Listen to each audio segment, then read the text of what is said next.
Hi, Assalamu alaikum students. My name is Bilal Khan and I'm your teacher for financial reporting. One of the paper from ACCA skills module. And as you know, we have already started a series of playlists, or you can say series of videos regarding different lectures of financial reporting. In our last video, we discussed about IS 38 intangible assets, and और आज हम देख रहे हैं IS 36 impairment of assets, जो कि बहुत ही ज़्यादा इंपॉर्टेंट स्टैंडर्ड्स है। जो अगर आपने मेरी लास्ट वीडियोस नहीं देखी हैं तो वो जाके आप पहले देखें, ताकि आपको सीक्वेंस समझ में आए कि किस तरीके से स्टैंडर्ड्स को लेके चलना है। तो आप पहले जाएं और मेरी प्रीवियस वीडियोस देखें, lecture number 5 specially, that was about IS 38। सो आए शुरू करते हैं IS 36। तो IS 36 is impairment of assets.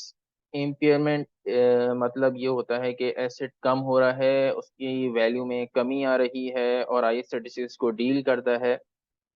हम इसको शॉर्ट वीडियो रखेंगे इस पे, मतलब मैं एटलीस्ट 2 वीडियोस या 3 वीडियोस बनाऊंगा IS 36 पे। लेट्स सी के कितनी वीडियोस पे आने वाली हैं, जो कि आपको चैनल को फॉलो करते रहें ताकि आपको पता चलता रहे कि कितनी वीडियोस आने वाली हैं। तो IS 36 इम्पेयरमेंट ऑफ एसेट्स, जैसे मैंने कहा, impairment is equal to carrying amount less recoverable amount. Impairment को निकालने का तरीका क्या होता है कि नॉर्मली इम्पेयरमेंट लॉस होता है, गेन नहीं होता। इम्पेयरमेंट मतलब होता है कि वैल्यू गिरना है एसिड की। जैसे कि हमने IS 16 में देखा था कि एसिड की वैल्यू तब गिरती थी जब डाउनवर्ड रिवैल्यूएशन होती थी। It is more close to downward revaluation, जैसे कि मैंने कहा। तो इसमें भी एसिड की वैल्यू गिरती है, इसमें भी एसिड की वैल्यू कम होती है, और लेकिन इसके लिए हमें चेक करना पड़ता है कि वैसी वैल्यू कम हुई है या नहीं हुई है। अगर वैल्यू कम होती है तो हम इसके लॉस को P&L में रिकॉर्ड करते हैं। कैसे देखें? इम्पेयरमेंट इज इक्वल टू, जैसे कि मैंने कहा, carrying amount less recoverable amount. Carrying amount में से जब रिकवरेबल अमाउंट को आप माइनस करेंगे, अगर आपका इम्पेयरमेंट लॉस आता है तो आप उसको P&L में बुक करेंगे। ठीक है, इम्पेयरमेंट लॉस आता है तो P&L में बुक करेंगे, इम्पेयरमेंट गेन आता है तो हम उसको बुक नहीं करते। जैसे कि मैंने यहाँ लिखा हुआ है, impairment losses are recorded in P&L if no previous revaluation exist. ये क्या होता है बताता हूँ मैं। अच्छा, इम्पेयरमेंट लॉस आता है तो हम एक्सपेंस डेबिट करते हैं एंड एसेट क्रेडिट करते हैं। इससे पहले जब लॉस आए, उससे पहले हमने एक चीज और देखनी होती है कि impairment is equal to carrying amount less recoverable amount. और रिकवरेबल अमाउंट जो हमारा होता है, वो होता है higher of value in use and fair value less cost से।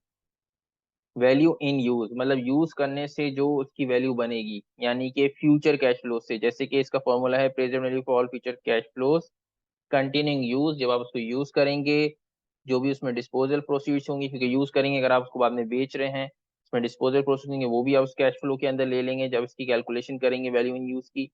और इसमें जब हम कैलकुलेशन करके प्रेजेंट वैल्यू निकालते हैं, उसके अंदर डिस्काउंट फैक्टर जो यूज होता है, discount using वैक, pre tax risk adjusted वैक होता है, उसको आप यूज करके वैल्यू इन यूज निकालेंगे। और इन दोनों में, वैल्यू इन यूज और fair value less cost to sell के अंदर, हायर ऑफ जो भी होगा वो आप यहाँ पे रिकवरेबल अमाउंट में ले लेते हैं, और फिर कैरिंग अमाउंट में से माइनस करते हैं, फिर चेक करते हैं कि हो सकता है कि इम्पेयरमेंट लॉस आ गया हो। सही है। वैल्यू इन यूज मैं दोबारा बता देता हूँ कि present value of all future cash flows लेंगे। आपने यकीन अगर F9 पढ़ा है, अगर नहीं पढ़ा है तो आप पढ़ेंगे कि प्रेजेंट वैल्यू हम निकालते हैं जैसे कि नेट प्रेजेंट वैल्यू होती है, NPV होती है, उसी तरीके से प्रेजेंट वैल्यू निकालते हैं। सॉरी, वैल्यू इन यूज निकालेंगे, और उसमें जैसे कि मैंने कहा, रिस्क एडजस्टेड वैक, weighted average cost of capital आपने लेना है, और वैल्यू इन यूज कैलकुलेट करना है, और उसका हायर ऑफ ले लेना है fair value less cost to sell से। Fair value is normally your market value. ठीक है, तो इस कॉस्ट टू सेल करके आपने हायर ऑफ लेके इससे माइनस करना है, हो सकता है इम्पेयरमेंट लॉस आ जाए। और जो भी लॉस आएगा, जैसे मैंने बताया, P&L में रिकॉर्ड होगा। अब आप सोच रहे होंगे कि इम्पेयरमेंट का ये जो फॉर्मूला है हम कब अप्लाई करें। तो भाई आपने तभी सिर्फ अप्लाई करना है जब आपको इंडिकेशंस मिले। Indications can be internal indications to the organization और external indications to the organization. सही, इंटरनल भी इंडिकेशंस हो सकते हैं और एक्सटर्नल इंडिकेशंस भी हो सकते हैं। इंटरनल इंडिकेशन जैसे कि एसिड डैमेज हो गया, जैसे कि फॉर एग्जांपल आपने इन्वेंट्री रखी हुई है अपने गोडाउन में, और आपके लिफ्टर से आपने इन्वेंट्री उतारने की कोशिश की, और वो लिफ्टर से फॉर एग्जांपल वो इन्वेंट्री आप उतारते वक्त गिर गई, तो एसिड डैमेज हो गया। तो आप क्या करें, ये एक इंडिकेशन है, आप जाके इम्पेयरमेंट टेस्टिंग कर लें। ये जो फॉर्मूला था शुरू में, ये इम्पेयरमेंट टेस्टिंग का था। क्या carrying amount less recoverable amount कर लें, हो सकता है इम्पेयरमेंट लॉस आ जाए, अगर लॉस आ जाए तो उसको बुक कर लें, अगर लॉस नहीं आता तो उसको छोड़ दें। Slow moving inventory, inventory obsolete हो गई है, पुरानी हो गई है। जैसे फैशन इंडस्ट्री में नॉर्मली ऐसा होता है कि स्लो मूविंग इन्वेंट्री होती है, ओल्ड फैशन चीजें हो जाती हैं, तो वो स्लो मूविंग इन्वेंट्री कहलाती है, क्योंकि उनकी सेल स्लो हो जाती है।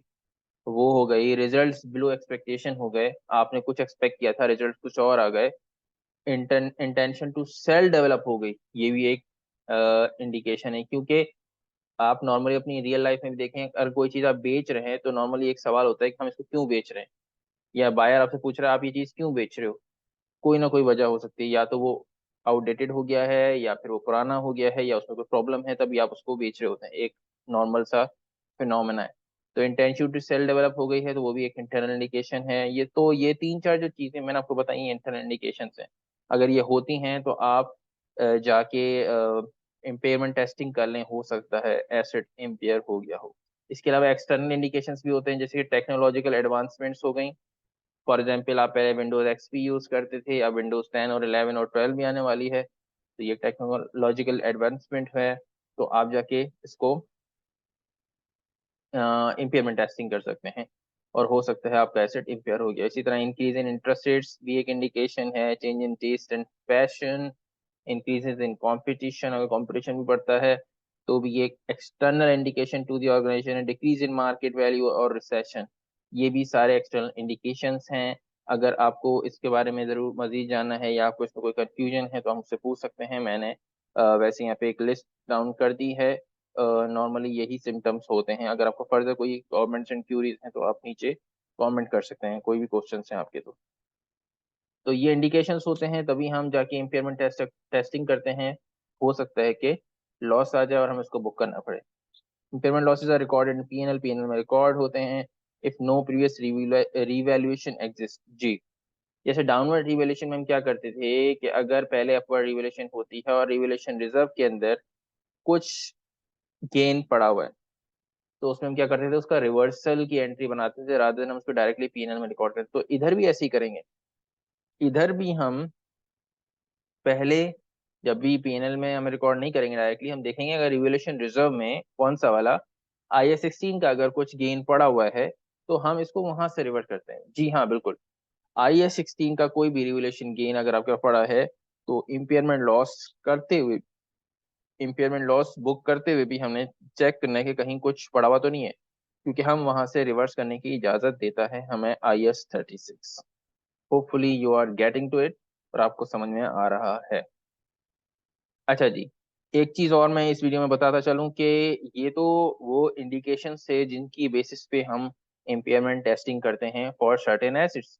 ठीक है, इसमें डिफरेंट एसिड्स हो सकते हैं, लेकिन कुछ एसिड्स होते हैं जिनको हम एनुअली हर साल इम्पेयरमेंट टेस्टिंग करते हैं। मैंने शायद IS38 के अंदर भी, जब मैं पढ़ा रहा था, उसकी वीडियो मैंने अपलोड की भी है, उसमें भी आप जाके देख सकते हैं। उधर भी मैंने कहा था कि कुछ की इम्पेयरमेंट टेस्टिंग हम हर साल चेक करते हैं करके। क्यों? कि हो सकता है कि लॉस बुक करना पड़ जाए।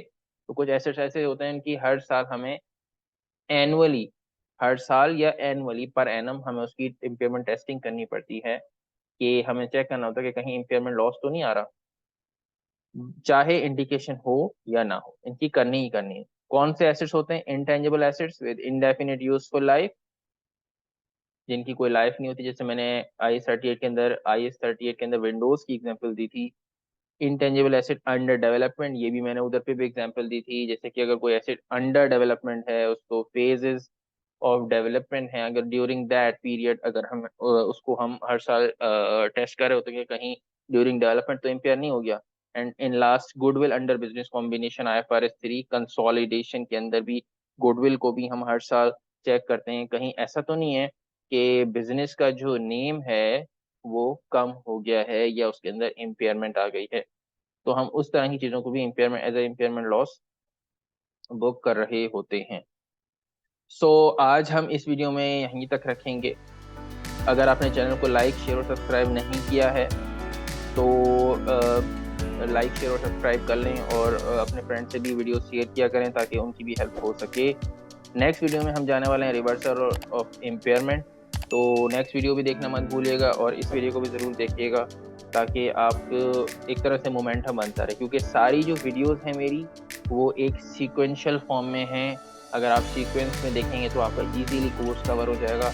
और बिलीव मी, जितना भी आप तैयारी करना चाहें, मतलब अपने पेपर की कम्प्लीटली भी अगर तैयारी करना चाहें मेरी वीडियोस के थ्रू, तो इंशाल्लाह आपके लिए बहुत हेल्पफुल होंगी वीडियोस और अपने आप को पेपर को इंशाल्लाह बिल्कुल क्लियर भी कर सकते हैं इन जस्ट वीडियोस को देख कर भी।